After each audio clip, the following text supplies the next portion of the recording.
Hello and welcome to a what day is it? Tuesday night edition of the Managing Madrid podcast. It is a special edition of the Loan Tracker because it also coincides with transfer deadline day coming to a close. We are recording this, I think it's about like 2 a.m. CET in Europe. So the transfer deadline has been closed for a couple hours now.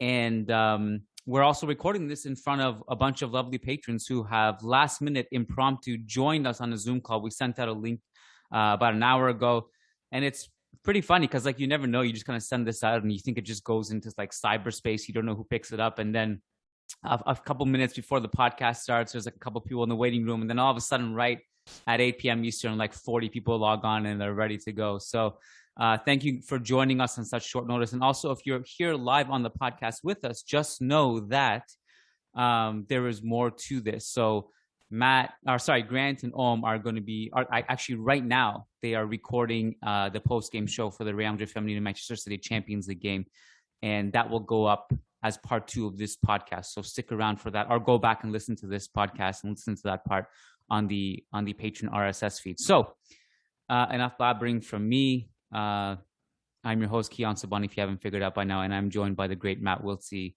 Matt, what are you wearing? You're wearing a Real Madrid t-shirt, but it kind of cuts off, so I can't really see what you're wearing exactly. Por la décima, you're on mute, buddy. Oh, here we go. Yeah, a por la décima t-shirt. I bought this literally right after we won the semifinal against Bayern Munich. I bought into the hype. I was so excited. I saw them wear the t-shirts right after the final whistle against Bayern Munich. I was like, oh, I'm getting one of those. 2014, is that an eBay purchase? No, they were selling these on like soccer.com. So soccer.com, classic. Okay, so yeah. I'm exhausted. I have a pre-workout to the party. This is literally just a pre-workout drink. And you work out, Matt. Do you take pre-workout? No, I don't. So you can't. I don't know if anyone listening to this podcast can relate. If you do, just let me know in the chat section. If anyone takes pre-workout, there's something in pre-workout. It's called beta-alanine, and beta-alanine gives you the tingles. That stuff freaks me out. I don't like when I get that stuff. This is really an emergency situation because I'm bringing this to the table because deadline day is crazy because it's on top of what we're already covering. We're also doing a lot of just coverage of the news, right? So with, after this podcast gets put up, I'm going to be writing a lot of tactical notes in the last couple of games, but also getting cracking on a Camavinga scouting report. And it's fitting we'll just start there because I would say this is a pretty successful day, all things considered, when you take into consideration these 3 things. 1, we signed Eduardo Camavinga for a really, really, really, really reasonable price. And he is a player that if you don't know much about him yet, you are going to know a lot about him very soon because the entire Managing Madrid crew are going to overhype the hell out of him because he is freaking awesome. He is already a monster. He has a lot he's going to bring to the table. He's just a teenager. We are very excited about him. That's number 1. Number 2 is that we didn't spend over 200 million on Kylian Mbappe. And depending on where you are on that spectrum, maybe you're like, we should have pulled the trigger now when we tried, obviously. Or you think it's better to get him for free. Certainly it doesn't really hurt us if we get it for free in January. So that's silver lining number 2. And we could allocate that 200 million to something else right now, or for next season. And then number 3, Real Madrid Femenino's comeback in a dramatic last-ditch goal against Manchester City. Those 3 things, plus this therapy session, I think it makes for a pretty good day. What do you think, Matt? Oops, sorry. Yeah, I agree. I think everyone, it's hard to come down from the up and down emotions of the last 2 days because literally it's, oh, the deal's back on. Oh, the deal's off. The deal's back on. The deal's off. And so going through that, it's been a roller coaster. And I think everyone's kind of ready for this therapy session, ready to just talk it out and see where we land. And also, you got to remind me because we got to talk about Odriozola too, who's a minor part of the discussion, but we gotta bring that forward, and he's going to be a new addition to the Loan Tracker this season. So welcome Odriozola to the Loan Tracker podcast. Let's start with Camavinga.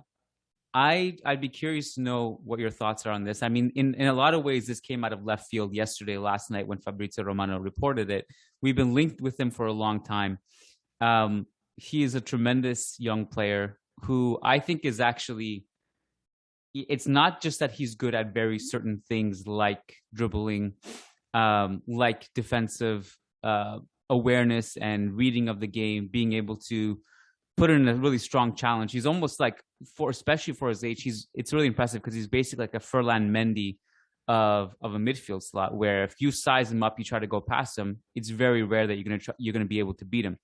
So he's good at that, but he's also a great presser, great dribbler. He's also a freak athlete, and I think that's something that I also get excited about too. Like physically, he is a beast, and I'm just really excited about this signing. And I'd like to go pretty deep on this, but I'm curious to know, like, just we can start with the price tag if you want, and tie that into like where that fits in this signing and how important this signing could be for Real Madrid. Yeah, I think the price tag, I mean, everything just came out of nowhere from this deal, I feel like. So it just came out of the blue. And the price tag, I think all things considered, when you factor in that pretty much the biggest clubs in Europe, Manchester United, PSG, Bayern Munich, have all been linked with Camavinga at some point. I know both PSG and United were heavily interested. So you wrap him up, you get him secured. And initially, we know that Rennes were asking for like 60 to 80 million. Once he got down to this point with 1 year left on his contract. And it seems, I mean, from reports, it seems like similar to Mbappe, like he only wanted Real Madrid. And so that made a huge difference. And we got him at a cut price. Obviously, it wasn't for free.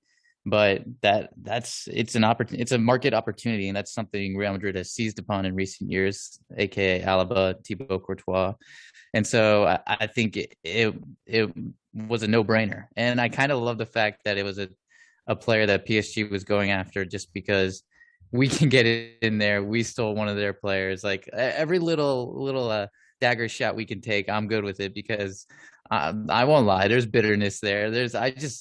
I don't like the way PSG. I'll get into that later, I guess, when we talk about Mbappe. But I have some thoughts on like the ramifications this will have for PSG. But in terms of Eduardo Camavinga, like, just to piggyback off of your point, Kian, I think what I'm most excited about with him is the way he can transform the way we play. And I think we keep hearing Carlo talk about intensity, pressuring. And Camavinga is the type of player that will help you press. Like if you want to press for the majority of the game and you want to have the ability to win the ball high up the pitch, and it's what you do without the ball, then Camavinga is that tailor-made player. I personally think he's better without the ball than he is with the ball. And that's not to say he's poor on the ball, but it's just he's so impressive off the ball and what he can do in terms of pressing, in terms of winning the ball back.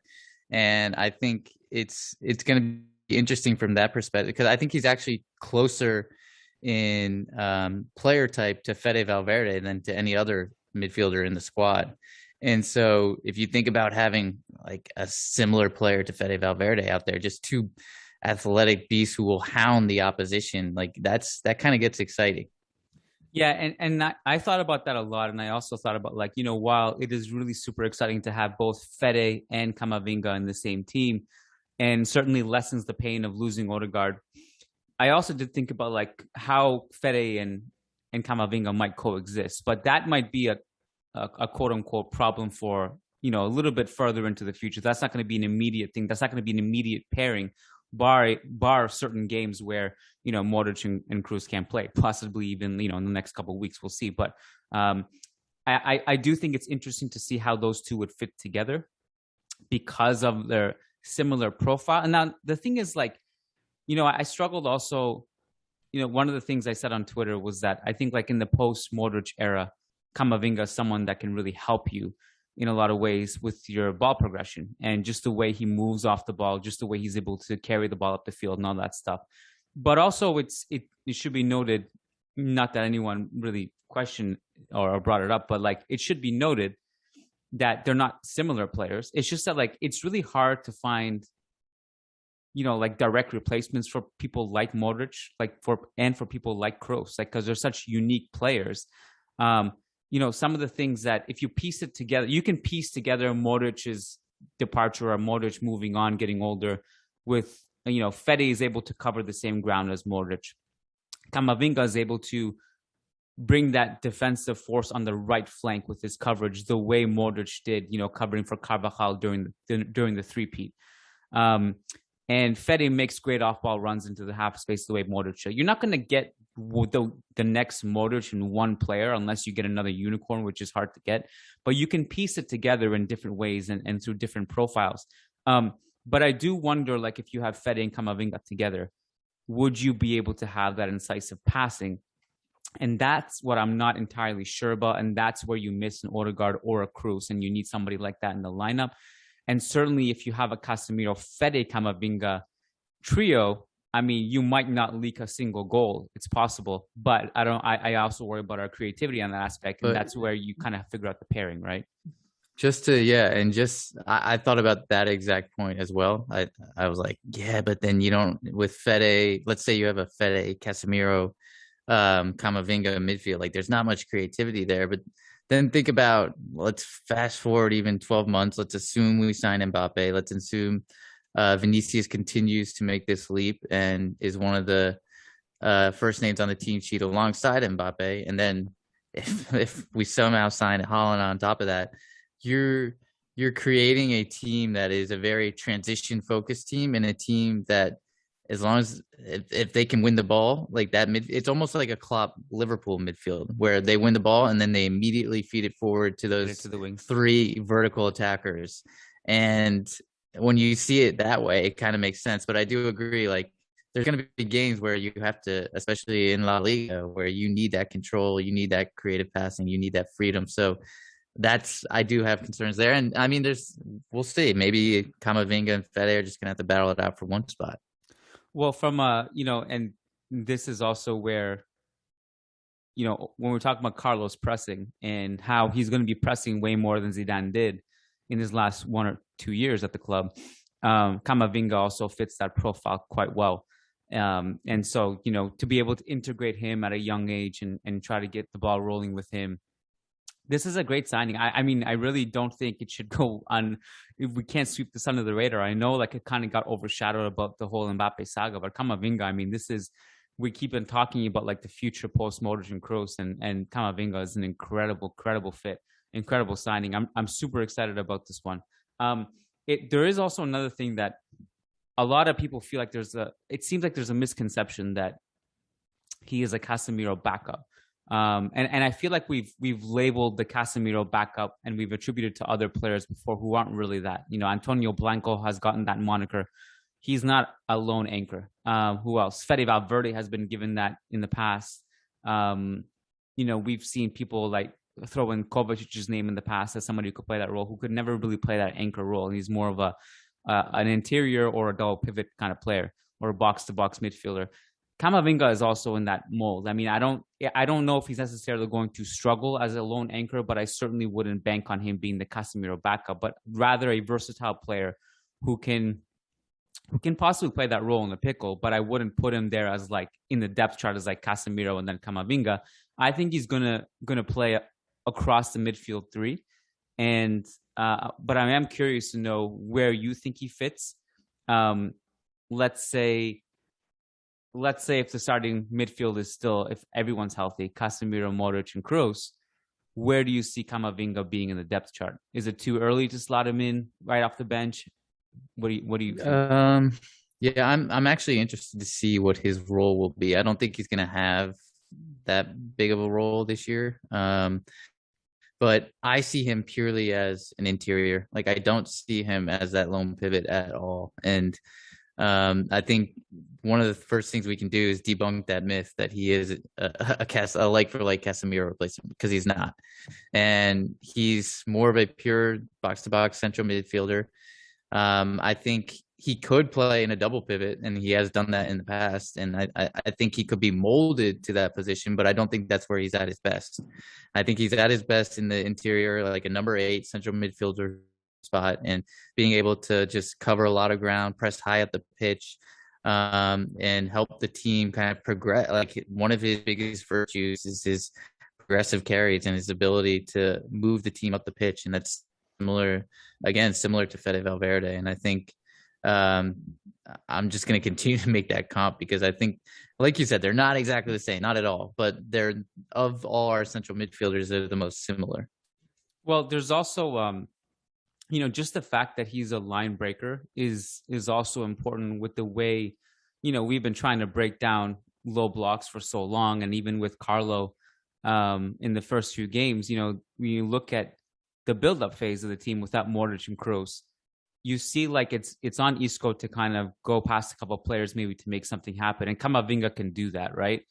There's also dominoes to this. I'm curious to know like what happens to Asensio, and I know like when we talk about Camavinga, we don't talk about Asensio being affected in a normal world, but the context of this year is that we have a lot of players on the wings, and we were short in the center midfield department to start the season.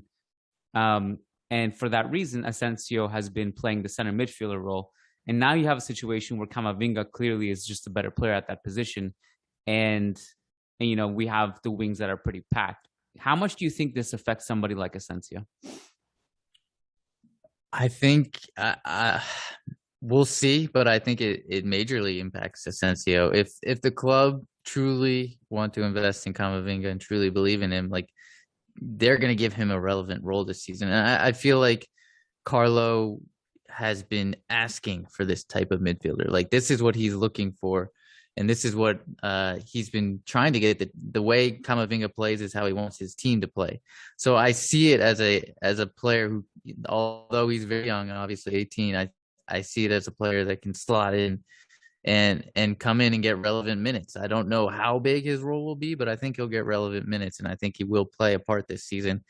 And so, yeah, that puts Asensio in a tough spot. It puts Ceballos in a tough spot. I mean, I think Ceballos is pretty much going to see 0 minutes unless he somehow impresses Ancelotti in training and in the limited time he does get. But those types of guys are only going to be relegated further and further down. I mean, I'm also surprised that we didn't see a bigger exodus before the deadline, like of just players leaving. Now, I suppose if we had have seen Mbappe arrive at the last minute, and this is why it's such a difficult thing to juggle, right? Like if PSG just suddenly reply at 11:59 p.m. and they're like, all right, let's do it. And then you can't really send other people out the other way, right? But certainly if you were able to get Mbappe this summer, you would have likely have seen a bigger push to get Mariano and or Jovic and maybe someone else out the door, because you need to make room from both a roster perspective, but and getting everyone's numbers in sort, but also from just, you can't have that many players in the depth chart. It's impossible. So maybe you would have seen that if Mbappe would have arrived, but even still, like with Camavinga gone, I would have expected Ceballos to get that loan move at the very end, and maybe whatever happened there, I'm not sure. I don't know if Betis would have gotten freaked out from the injury to start the season. They're going to miss him for like the first, 2 months or so? I can't remember. Is it 2 months? Something like that. So, yeah, I mean, that's all. I'm a little bit surprised we didn't see more of a push to get a couple more players out, but yeah. Yeah, well, Mariano refusing to leave, and even though we'd still be willing to pay his whole salary, he could live in the same area and yet still didn't want to go to Rayo Vallecano. I think that one's up there. But yeah, the Ceballos thing, I could see that happening in January. Maybe like if I think we may have to make some concessions, paying half his salary or something like that, where he eventually gets to Betis though, and we'll put an option to buy or something like that. I could see it. I think it could eventually materialize, because look, He's probably going to come back in what, a month or so. He'll have to ramp up, get fitness levels up, get training up. By then it's October, November. He'll maybe get a few games, and then it's January, and he's probably out the door because he's played so little.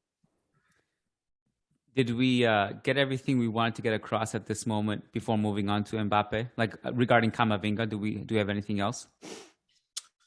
Um, I mean, I think obviously, like you said, there will be a lot of deep dives on the site. I think Ohm's already put something out.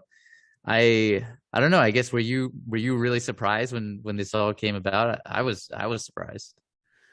I was surprised because it did feel like it came out of nowhere. And again, like I said earlier in the podcast, it's not that, we haven't been linked with Camavinga over the past 1 to 2 years or so. We have been, but I suppose just because yesterday no one really saw it coming. The Spanish media didn't see this coming. They were so focused on Mbappe, and I believe, I could be wrong, but I think it was just Fabrizio who reported that one on his own, right? I could be wrong on that. I'm not sure. I just saw that report come in. Either way, it did surprise me a little bit, but it was like a pleasant surprise. It was like a hit of dopamine when I saw it because I saw the price. I saw that it was Camavinga. I was like, I really genuinely love this guy. I love his profile. I think he's going to be awesome. So I was really excited about it. I I guess it's all of this is tied together, right? It's hard to kind of know where to start and where this starts and where this ends, but it's all linked together. But I will say the Kamavinga thing, uh, it was nice because it wasn't just a great signing. It was also like a sword through PSG's hearts, and or maybe just like a trident. It was more of a trident because it's like it gets you in a couple different areas. So it gets you in the heart, gets you in the chest, it gets you on this side, and also like it just gives us a great signing. And I made a joke on Twitter like this is great because now we can just go for Camavinga. We can go for every single player that's PSG's ever been linked with. We can sign Mbappe. We can sign Mbappe's replacements. Anything to piss these guys off. And this is a good transition. I think it's unbelievable the way PSG have handled this. And I really don't think, look, I could be wrong. Maybe somehow over the next few months, they convince Mbappe to sign the extension, and then joke's on us. And then they were right. They were right to hold on to him and not take the 220 million or 200 million price tag. But do you feel like this has got to be like the craziest thing I've ever seen? And they can talk about our behavior all they want.